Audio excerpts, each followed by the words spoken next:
Hi there, welcome to the last week of school. We are in May 24th through the 28th.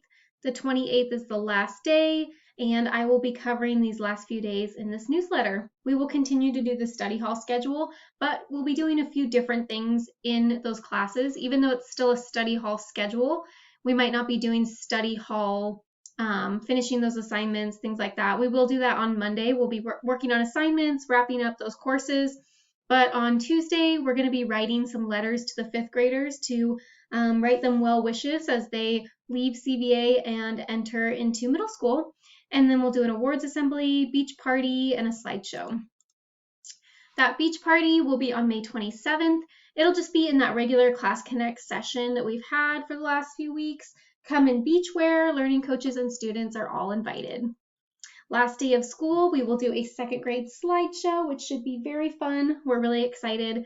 All are welcome. This should be a great time. All right, jumping into NWEA, I wanted to go over how to read these score reports that we're sending out to you. Depending on your homeroom teacher, they might be sending you this one or this one.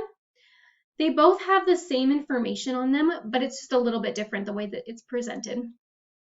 Personally, I like this report, this one here on your screen, because it gives you this right here, the Lexile Range.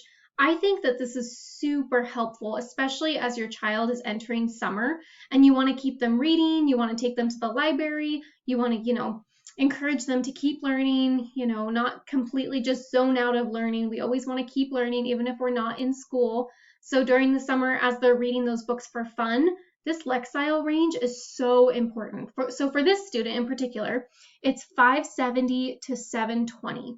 So if you go on Amazon, if you go on a library website and you just type in Lexile range 570 to 720, your Lexile range will be different for your student. It will not be 570 to 520 or 570 to 720. Excuse me, I cannot talk. It's been a long day.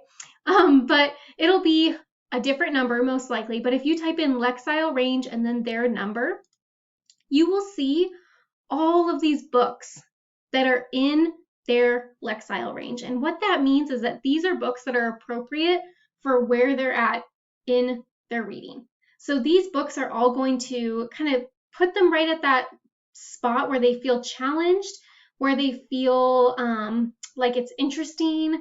We've got some really great books that are coming up here, some classics. I mean, this is just such a great piece of information to have, this Lexile range, because it will help you so much as you're trying to find books for your child that are appropriate for their level that they're at. So you can do this. You can just go to your library website page. You can go to Amazon and just type it in, and you will find so many amazing books that your child is ready to read. So I love this one because it gives you that Lexile range. I also really like it because it breaks up math and reading into these strands.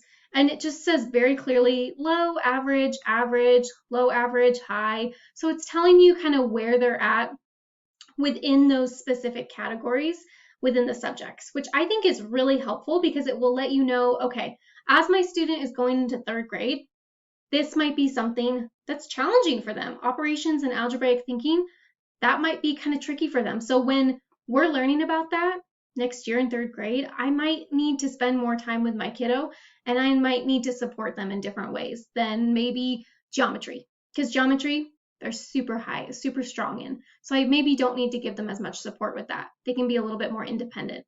So I think this is really helpful just for the Lexile range, and it kind of breaks it up a little bit. This one is going to be great just to show you the growth, of course. It'll also kind of explain to you what that means, how to read this.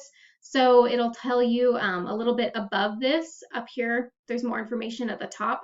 It'll tell you kind of more about the language and about what this means. But I think this is a good one if you just want a good picture of their growth and to just see kind of where they've gone this year in their learning. And it'll also show you kind of their growth. Is it low? Is it average? Is it high? Those are all really great things to know. With testing, that's what we're looking at. We're looking at growth. We want to see, okay, did they grow? Did they progress in their learning? Was there growth throughout the year? And that's really what matters at the end of the day. At the end of the day, it doesn't matter their actual score. We just want to see that they've improved, that they've grown, And so I think this one is really great for that. This one shows you the same thing, just in a different way. This one's a little bit easier to read and see that growth. So I just wanted to show you that because I think that this is great data that you can use as you go into the summer and as you even enter into third grade with your student, whether that's at CVA or in a brick and mortar. I think it's really helpful information. So thank you so much for listening to this. If you have any questions about these reports, if you would like us to walk through it with you, give you more information, we're happy to do so. This is really great data, and we just hope that you take advantage of this and, maybe check out some books in their Lexile range and find ways to keep them engaged throughout the summer. Thank you so much for everything this year. We've had a great year together, and we're just really looking forward to these last few days of school. They should be really fun, and we are going to miss each and every one of our students so much next year. It's been a joy to get to know them. Thank you so much. Have a great week.